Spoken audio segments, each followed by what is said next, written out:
बहुत सारे युवा लोग हैं जो इसे सुन रहे हैं, जो वास्तव में आपकी कहानी से प्रेरित हैं। उन बहुत ही साधारण शुरुआतों से लेकर के दुनिया के सबसे बड़े लोकतंत्र के नेता बनने तक।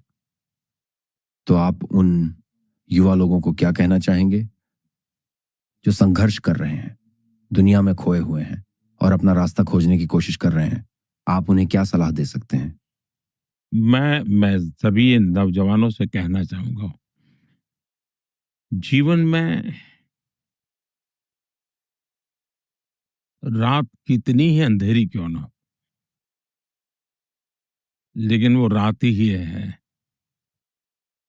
सुबह होना तय होता है और इसलिए हमारे में वो पेशेंस चाहिए, आत्मविश्वास चाहिए। है ये हालत है और मैं हालत के कारण नहीं हूं। ईश्वर ने मुझे किसी काम के लिए भेजा है, ये भाव होना चाहिए। और मैं अकेला नहीं हूं, जिसने मुझे भेजा है वो मेरे साथ है। ये एक अटूट विश्वास होना चाहिए। कठिनाइयां भी कसौटी के लिए हैं। कठिनाइयां मुझे विफल करने के लिए नहीं है। मुसीबतें मुझे मजबूत बनाने के लिए हैं। मुसीबतें मुझे हताश निराश करने के लिए नहीं है। और मैं तो हर ऐसे संकट को, हर मुसीबत को हमेशा अवसर मानता हूं। तो मैं नौजवानों से कहूंगा, दूसरा पेशेंस चाहिए, शॉर्टकट नहीं चलता जी। हमारे यहाँ रेलवे स्टेशन लिखा रहता है, कुछ लोगों को आदत होती है वो ब्रिज पर से रेलवे पटरी क्रॉस करने के बजाय नीचे से भागने की। तो वहां लिखा होता है, shortcut will cut cut you short. तो मैं नौजवानों को भी कहूंगा, shortcut will cut you short. कोई शॉर्टकट नहीं होता। एक पेशेंस होना चाहिए, धीरज होनी चाहिए। और हमने जो भी दायित्व मिलता है ना, उसमें जान भर देनी चाहिए। उसको मस्ती से जीना चाहिए, उसका आनंद लेना चाहिए। और मैं मानता हूं कि अगर ये मनुष्य के जीवन में आता है, उसी प्रकार से बहुत कुछ है। वैभव ही वैभव है, कोई चिंता का विषय है। वो भी अगर कंबल ओढ़ करके सोता रहेगा तो वो भी बर्बाद हो जाएगा। उसने तय किया ना, ये भले मेरे आसपास होगा, लेकिन मुझे मेरे अपने सामर्थ्य से इसमें वृद्धि करनी चाहिए। मुझे मेरे सामर्थ्य से समाज को ज्यादा देना चाहिए। यानी मैं अच्छी स्थिति में हूं तो भी मेरे लिए करने के लिए बहुत कुछ है। अच्छी स्थिति में नहीं हूं तो भी करने के लिए बहुत काम है। ये मैं चाहूंगा। दूसरा, मैंने देखा है कि कुछ लोग, चलो यार हो गया, इतना सीख लिया, बहुत हो गया। जीवन में भीतर के विद्यार्थी को कभी मरने नहीं देना चाहिए। लगातार सीखते रहना चाहिए।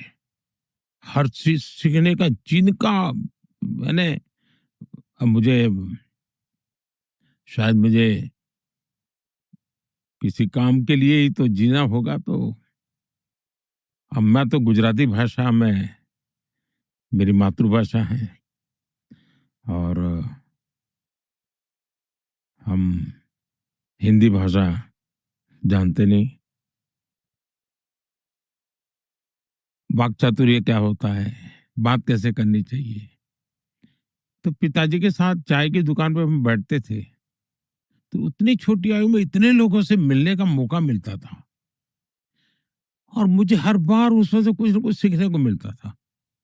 वो तरीके, उनकी बात करने का तरीका, तो इन चीजों से मैं सीखता था कि हाँ, ये चीजें हम भी, भले आज हमारी स्थिति नहीं है, लेकिन कभी हो तो हम ऐसा क्यों ना करें, हम इस प्रकार से क्यों ना रखें। तो सीखने की वृत्ति मैं समझता हूं कि हमेशा रहनी चाहिए। और दूसरा, मैंने देखा है कि ज्यादातर लोगों को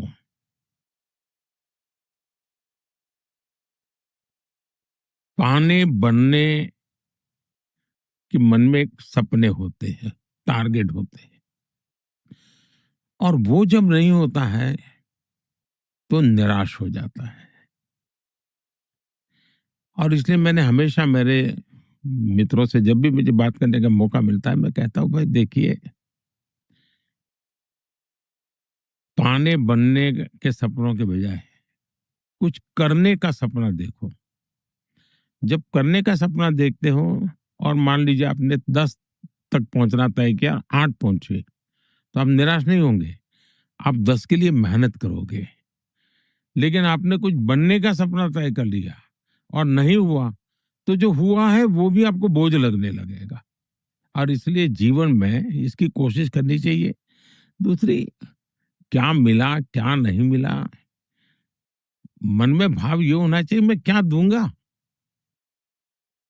देखिए, संतोष जो है ना, वो आपने क्या दिया उसकी कोख से पैदा होता है।